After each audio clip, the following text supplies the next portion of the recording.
and I share this with others, Gary, the best decision someone else ever made for me was to fire me.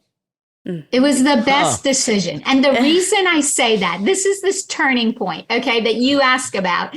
But the reason I say that is because I was on this growth path. I ended up being, vice president of an organization, okay, responsible for, millions of members across, double-digit states and helping to grow the organization and to to really pull the people in and pull them in a direction that pivots the organization forward.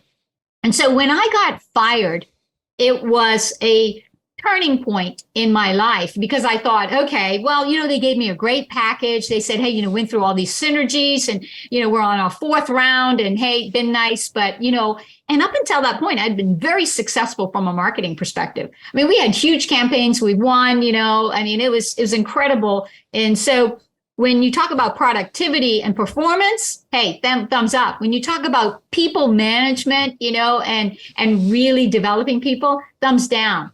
And I realized I was not that leader that I wanted to be. I focused on the projects and not the people. And at that pivotal point, it was a huge awakening for me to say, you've got to look at yourself. Now, what do you want to do? And first I thought, okay, I'm just going to go get another job because, in leadership, I can do that. And even with all of the, right management and all those packages they give you, and I had time to just think through that. And I remember one day I was like, man, there's got to be something bigger than just, the same old projects that I'm going to do and the people. And I went to Wharton, got to go to Wharton University for an executive program during my tenure in my career. And I remember back there for that week how I really loved learning more about myself. And I thought, I got to learn more about myself. And I just jumped into this personal development track and really just consumed John Maxwell like you, Gary, just ate that stuff up. And I loved it. And I thought, I've been missing out on this other side of how do you help people market their strength, their value?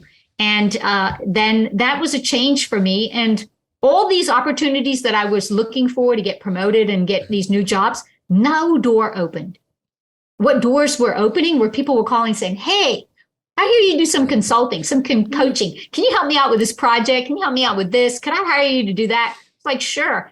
And one lady, it was a CMO at the time when I was in the former company. She said, Velma, you need to be in business. And I'm like, I don't know anything about being in business, like Heather, I was like, I'm not dreaming of doing that. That sounds like a lot of work. And she's like, no, I'm serious. So the next day in Florida on Sundays, I was in business. Leaders Pathway, where leaders go to grow, the marketer and me, right? Leaders Pathway, where leaders go to grow, was born. And then she was my first client. And then word got out. And I've just been having the time of my life.